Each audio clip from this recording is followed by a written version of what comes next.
মৰমৰ ছাত্ৰ ছাত্ৰীসকল, অষ্টম শ্ৰেণীৰ গণিতৰ কিছুমান MCQ প্ৰশ্ন তোমালোকৰ লগত আজি আলোচনা কৰিম।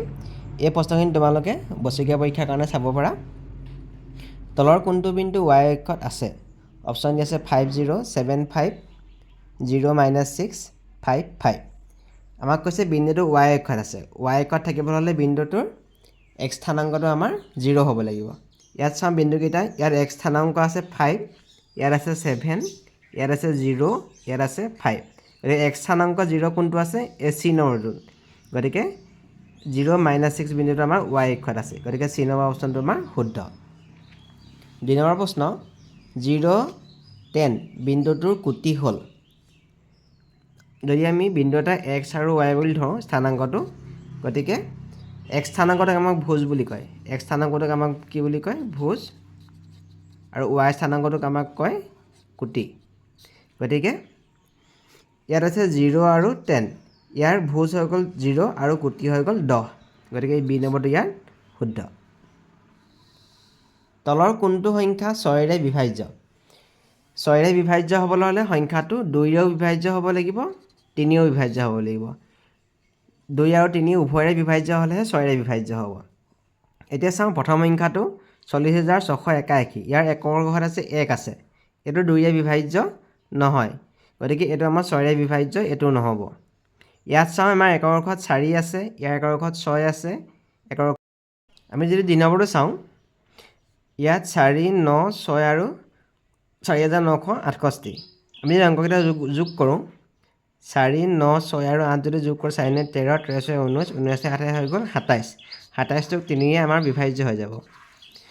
আৰু এই সংখ্যাটো আমাৰ 2ৰেও বিভাজ্য হয়, কাৰণ একৰ ঘৰত 8 আছে। একৰ ঘৰত 0 2 4 6 আৰু 8 থাকিলে 2ৰে বিভাজ্য হ'ব। গতিকে এই গোটেই সংখ্যাটো আমাৰ 2ৰেও বিভাজ্য, 3ৰেও বিভাজ্য। গতিকে 6ৰে বিভাজ্য, আমাৰ 2 নম্বৰটো শুদ্ধ হ'ল। 4 নম্বৰ প্ৰশ্ন, এটা ৰম্বাছৰ কৰ্ণৰ দুডালৰ দৈৰ্ঘ্য ক্ৰমে 10 চেণ্টিমিটাৰ আৰু 14 চেণ্টিমিটাৰ হ'লে ৰম্বাছটোৰ কালি হ'ব।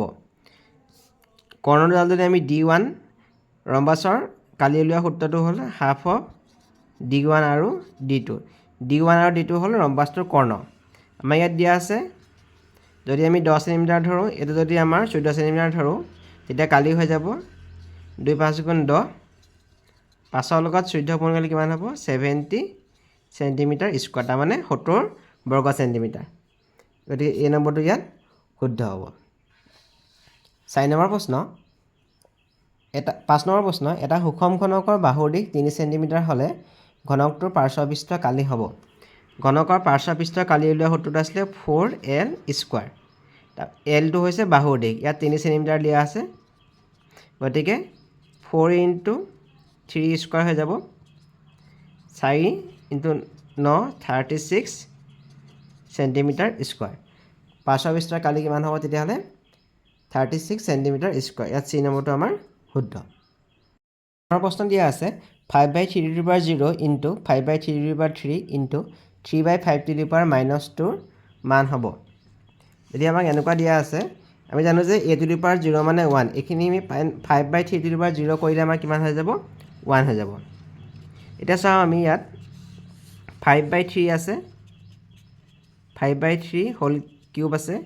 ইয়াত চাওঁ আমি 3/5 আছে। যদি আমি 5টো ওপৰলৈ দি দিওঁ, এই 3টো যদি তললৈ দি দিওঁ, এই পাৱাৰটো আমাৰ মাইনাছটো পজিটিভ হৈ যাব। এতিয়া কি হ'ব? a⁻m × a⁻n মানে কি হ'ব? ইয়াত দুইটা একে আছে, 5/3 5/3 হৈ গ'ল, তাৰমানে 5/3³ + 2 হৈ যাব। তাৰমানে 5/3³ যোগ কৰিলে কিমান হৈ যাব? 3 × 2 5 হৈ গ'ল। তাৰমানে এইটো হ'ব 5/5, 5^5, এইটো হ'ব 3^5। গতিকে ইয়াত D নম্বৰটো শুদ্ধ। তলৰ কোনটো 654.3 পাৰমাণিক ৰূপ?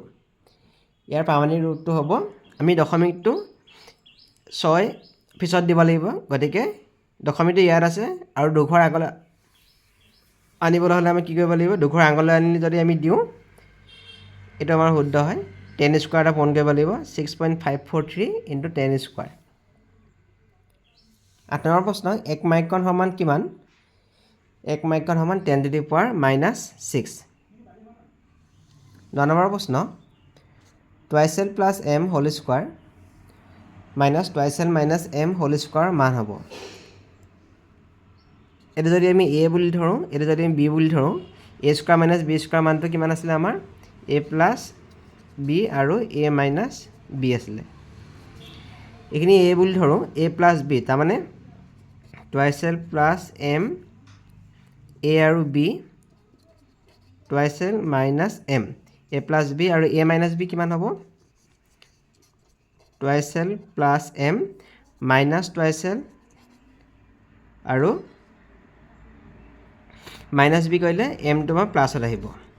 এতিয়া কি হ'ব আমাৰ এমটো কটাকাটি গ'ল, 2l কিমান হৈ গ'ল 4l পূৰণ ইয়াত আমাৰ 2lটো কটাকাটি গ'ল, এম আৰু এম কিমান হ'ব টুৱাইচ এম, তাৰমানে 8lm হৈ যাব। গতিকে ডি নম্বৰটো ইয়াত শুদ্ধ। 10 নম্বৰ প্ৰশ্ন, এটা বস্তুৰ দাম 2000 টকা, দোকানীয়ে 10% ৰেহাই দিলে বস্তুটোৰ বিক্ৰী দাম হ'ব। আমাক ৰেহাই দিছে 10%, কিমান টকা হ'ব 2000 টকা হ'ব। গতিকে ৰেহাই হৈ যাব 2000 পূৰণ 10%, তাৰমানে 2000 পূৰণ 10% মানে হ'ল 100/10। যদি আমি দুটা কটাকটি কৰোঁ, এই শূন্য দুটা 20 আৰু 10 পূৰণ কৰিলে কিমান হ'ব 200, মানে 200 টকা ৰেহাই। 2000 টকাৰ বস্তুটোত 200 টকা ৰেহাই, তাৰমানে 2000ৰ পৰা আমি 200টো আমি বিয়োগ কৰিম, বিয়োগ কৰিলে হৈ যাব 1800 টকা। গতিকে বি নম্বৰটো ইয়াত শুদ্ধ উত্তৰ। ৰুট অভাৰ 6.4 ৰুট অভাৰ 2.5 64 ঘনমূলৰ মান হ'ব।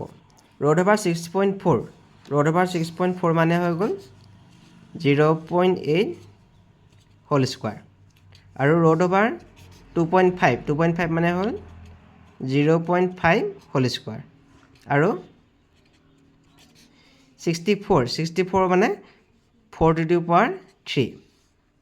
এতিয়া কি হ'ব বৰ্গমূলৰ চিনটোৱে স্কোৱাৰতে কটাকটি যাব, ইয়াত থাকিলে 0.8 ইয়াত থাকিলে 0.5 আৰু ঘনমূল হ'লে ইয়াত কিমান হ'ব 4 থাকিব। যদি আমি গোটেইকেইটা যোগ কৰোঁ এইটো হ'ব 4.0 পাতি লৈছোঁ, আমি 0.8 পাতি লৈছোঁ আৰু 0.5, 13 3 1 5.3, শুদ্ধটো হ'ব 5.3। বি নম্বৰটো ইয়াৰ শুদ্ধ। 12 প্ৰশ্ন, -1n -1 হ'লে এনৰ মানটো কিমান? ইয়াত এনৰ মান কোনটো সংখ্যা বহালে ইয়াত -1 হ'ব কৈছে। এতিয়া আমি যদি চাওঁ, ইয়াত যদি আমি এনৰ মানটো যদি অযুগ্ম সংখ্যা বহাওঁ তেতিয়াহে এইটো -1 হ'ব। যদি আমি যুগ্ম সংখ্যা বহাওঁ এইটো +1 হৈ যাব। গতিকে অযুগ্ম সংখ্যাটো ইয়াত হৈ গ'ল 3, গতিকে চি নম্বৰটো ইয়াত শুদ্ধ। বাকীকেইটা চব যুগ্ম সংখ্যা আছে। 0 বহালেও আমাৰ আনচাৰটো 1 হৈ যাব। 13 নম্বৰ প্ৰশ্ন, 300 টকাৰ 1/3%ৰ মান হ'ব।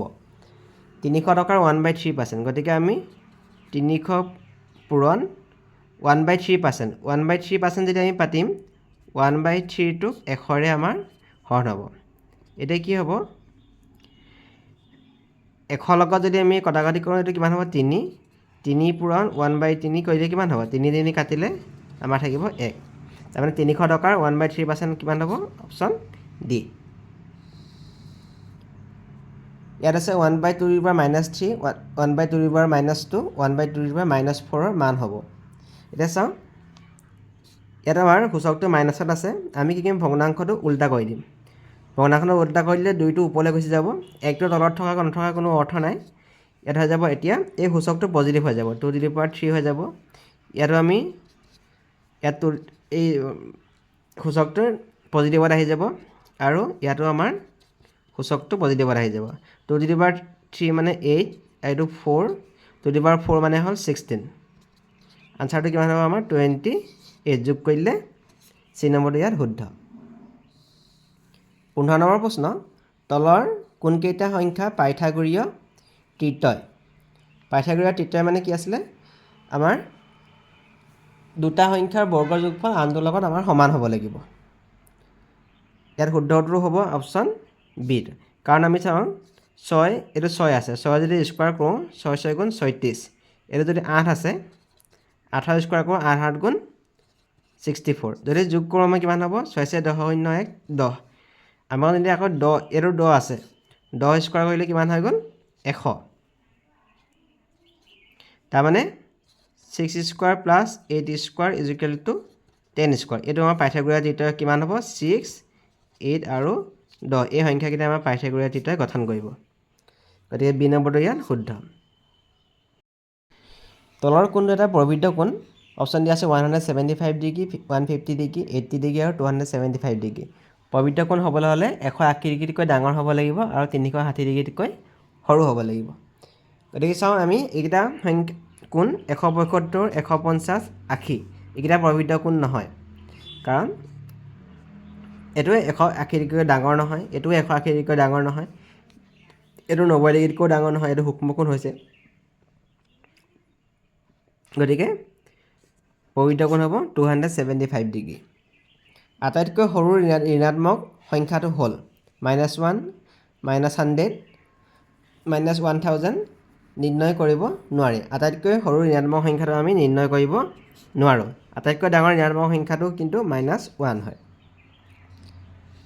18 নম্বৰ প্ৰশ্ন 45 স্কোৱাৰ আৰু 46 স্কোৱাৰৰ মাজত কিমানটা স্বাভাৱিক সংখ্যা আছে যদি আমাৰ n স্কোৱাৰ আৰু n+1 হোল স্কোৱাৰ হয় তাৰ মাজত আমাৰ কিমানটা সংখ্যা থাকিব টুৱাইচ n সংখ্যক স্বাভাৱিক সংখ্যা থাকিব ইয়াত যদি আমি 45টো আমি nৰ মানটো যদি 45 ধৰোঁ তাৰমানে 45 স্কোৱাৰ আৰু 5 স্কোৱাৰ আৰু 45 + 1 তাৰমানে 46 স্কোৱাৰ তাৰ মাজত কিমান সংখ্যা থাকিব টুৱাইচ n nৰ মানটো আমি 45 ধৰিলোঁ কিমান হৈ গ'ল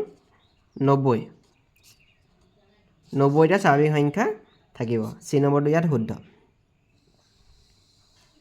19 নম্বৰ প্ৰশ্ন আৰু x² - 9x + 18ক উৎপাদক বিশ্লেষণ কৰিলে হ'ব আমি যদি এইটো ভাঙোঁ x² এই 9xটো আমি ভাঙিম 6x - 3xকৈ ভাঙিম আৰু এইটো আছে আমাৰ 18 এতিয়া আমি xটো কমন ল'লোঁ x - 6 ইয়াত -3 কমন ল'লোঁ x - 6 x - 6 ইয়াতো আছে x - 6 x - 3 x - 6 × x - 3 গতিকে চি নম্বৰটো ইয়াত শুদ্ধ 20 নম্বৰ প্ৰশ্ন 4x/3 = 1/2ৰ 20টো হ'ল তাৰমানে x মানটো উলিয়াব কৈছে এতিয়া আমি এইটো বৰ্গমূলত হ'ব এইটো আমাৰ 4xৰ লগত 2টো পূৰণ হ'ব 3টো 1ৰ লগত পূৰণ হ'ব 4xৰ লগত আমি 2টো পূৰণ হৈ গ'ল আৰু 3টো 1ৰ লগত পূৰণ হৈ গ'ল তাৰমানে 8x = 3 এতিয়া xৰ মানটো 8টো ইয়াত পূৰণ হৈ আছে আমি এইফালে পক্ষান্তৰ কৰিলে হৰণ হৈ যাব xৰ মানটো 3/8 বি নম্বৰটো আমাৰ শুদ্ধ